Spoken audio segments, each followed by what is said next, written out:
애틀란타 라디오 코리아 3월 1일 화요일 오늘의 한 뉴스입니다.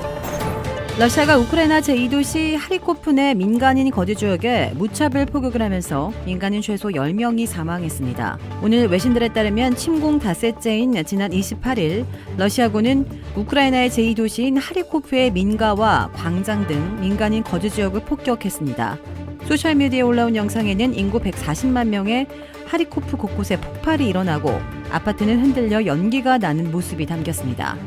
아파트 밖에는 시체가 널려 있고 거리에는 불이 나는 모습도 목격됐습니다. 볼로드미르 젤렌스키 우크라이나 대통령은 러시아군이 제2도시인 하리코프 민간인 거주 지역을 포격한 것을 두고 국가 주도의 테러라고 규탄했습니다. 젤렌스키 대통령은 영상 성명에서 이것은 전쟁 범죄라며 이같이 강조했습니다. 러시아는 우크라이나 군사시설만 타격하겠다고 주장하고 있지만 민간인 피해 보고는 계속해서 이어지고 있습니다. 이런 가운데에는 어린이도 포함되는데요. 폭격으로 숨진 6살 소녀의 모습이 큰 슬픔을 주고 있습니다. 구급대원들이 축 늘어진 6살 아이에게 심폐소생술을 합니다. 아무것도 해줄 수 없는 엄마는 그저 하염없이 눈물만 흘릴 뿐입니다. 의료진이 전력을 다해 노력했지만 아이는 다시 깨어나지 못했습니다. 러시아의 무차별적 공격으로 민간인 사망자가 늘어나는 가운데 아무것도 모르는 아이들까지 희생되고 있는 건데요. 이렇게 민간시설 파괴와 어린이를 포함한 민간인 사상자에 대한 증거가 이어지고 있지만 러시아는 민간인 피해를 부인하고 있습니다. 미국의 제46대 대통령으로 취임한 조 바이든 대통령이 취임 후 첫 연두 교서를 오늘 발표하고 취임 첫 해 1년간의 국정 성과와 향후 국정 청사진을 제시합니다. 조 바이든 대통령은 평년보다 한 달 늦은 3월의 첫날 동부시간 밤 9시부터 상하원 합동회의에서 행할 첫 연두교소를 통해 현재 미국의 국정 상태를 보고하고 향후 국정 운영 방안을 천명하게 됩니다. 바이든 대통령은 취임 첫 해 1년간의 성과로 팬데믹에 신속하게 대처해 코로나19 사태를 통제해왔고 이제 독감과도 같은 엔더믹으로 전환시킬 태세를 갖추고 있음을 강조할 것으로 보입니다.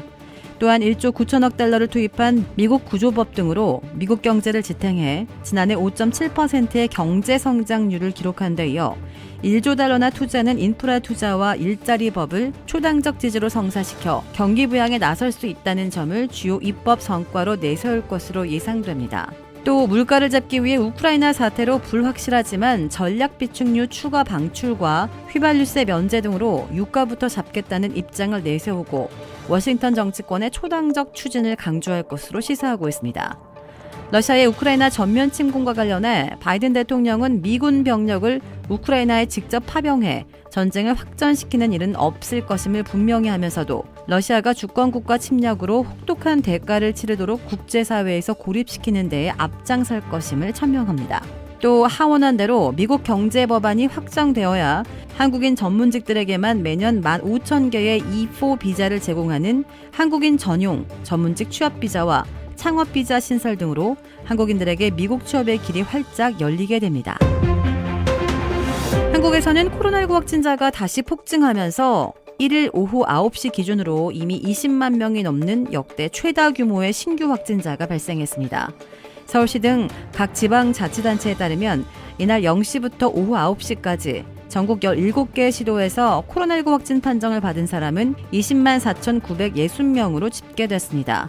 전날 같은 시간대 집계치인 13만 3,917명에서 7만 1,043명이나 급증했습니다. 1일 신규 확진자 기준으로도 종전 최다치인 지난달 23일 17만 1,451명보다도 3만 3,509명 많은 역대 최다 기록입니다.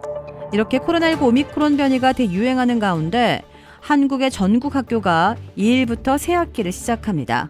정부는 큰 틀에서 정상 등교를 중심으로 한 원칙만 세우고 학사 운영에 각 지역 교육청과 학교의 자율성을 강화합니다. 방역도 오미크론의 빠른 확산 속도와 낮은 중증화율 등을 고려해 학교 자체 방역 체계로 전환합니다. 게임사 넥슨을 창업한 김정주 NXC 이사가 향년 54세 일기로 세상을 떠났습니다. 넥슨 지주회사인 NXC는 오늘 넥슨을 창업한 김정주 NXC 이사가 지난달 말 미국에서 유명을 달리했다고 밝혔습니다. NXC는 유가족 모두 황망한 상황이라 자세히 설명드리지 못함을 양해 부탁드린다며 다만 고인은 이전부터 우울증 치료를 받아왔으며 최근 악화한 것으로 보여 안타까울 뿐이라고 설명했습니다.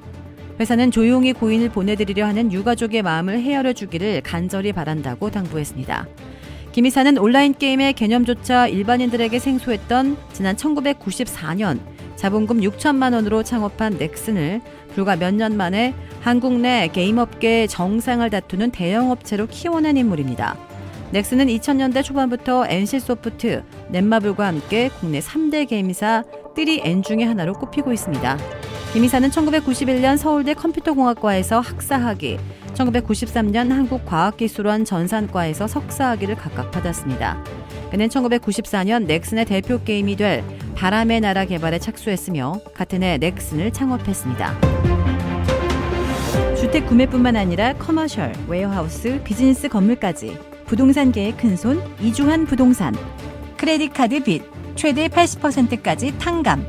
크레딧은 지켜드리고 빚은 줄여드리는 O3 컨설팅이 오늘의 한 뉴스를 후원합니다. 이상 애틀란타 라디오 코리아 3월 1일 화요일 오늘의 한 뉴스의 고지선이었습니다.